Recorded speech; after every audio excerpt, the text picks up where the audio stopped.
Hey everyone, I'm doing a quick video here on how to change your belts on this is a 2004 Honda Civic.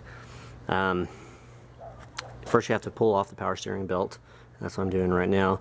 Right down in here, it's kind of hard to see, I got some shadows. Let me see. Okay, there we go. You can see that nut right there. You have to loosen that. It's kind of tricky to get a wrench in there. I was able to do it with the box end. Just kind of lean your wrench towards the motor, loosen that nut, and loosen this nut right here. And when you're done with that, there's a little wing nut right here.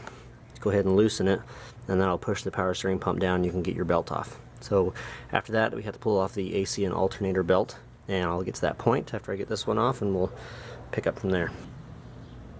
Okay, the alternator belt, a little bit harder and trickier. It's farther down in here. You can see here's where the alternator pivots, where it adjusts. It'll pivot right here. There's a bolt going through here, and when you adjust it, it rolls out and it'll pivot right there on that bolt. So to get that bolt out, or to loosen it at least, it's actually right down. I'm trying to see if I can get a good shot of it. You can kind of see that dark area right down in through there. It's actually, the bolt is right underneath this one, only farther down and back in there. So it's kind of hard to see without getting your head down in there, but I just used 14mm on a shallow socket on a ratchet, and it actually got down in there. So for the lower part, actually there's this panel, and it has these clips here, little push clips. You can go ahead and pop that centerpiece out and this panel comes off. And there's also a wing nut down here as well. You can see the shadow of it right there. So that wing nut is threaded through a little adjuster, and that actually has a 12mm bolt on it as well. And I got to that right through here. So if you come, let's see if I get a shot of it. You can see the little adjustment strap piece there, and you can see the bolt, and that's what you have to loosen. So if you loosen the bottom bolt right there and the top one, and get in there and start loosening that wing nut, it'll back off the alternator so you can get the belt off.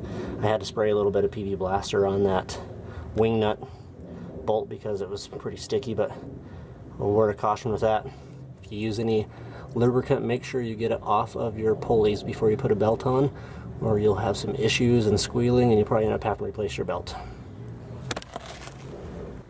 Now if you're really anal and you want to know if your belt's worn out, there's this little tool here. You can get them at most auto parts places, but it is a little depth gauge for serpentine belts. And you can see my belt looks like trash. It's really cracked. Probably need to be replaced a long time ago. But if you stick this little tool down in here, I'll try to do this with one hand. There you go. If you stick this little tool down in there, you can see flush across that it's almost, you about can't see it because it's all the way into the belt. That's the old belt. Now, new belt. For this new belt here, getting down low, you can see that it's still sticking up through and still has a lot of meat left on it. So just kind of cool because you can check it while it's on the vehicle to see if it's having issues. Alright, I got her all back together. I made sure to spray off that pulley with some brake cleaner. Get that PB Blaster off there. Got my belts tight, and as far as the tension is concerned, I believe it's, I'd have to, maybe I'll look again. Pretty sure it's for every 1 foot it can deflect a 1/2 inch or so for the correct tension.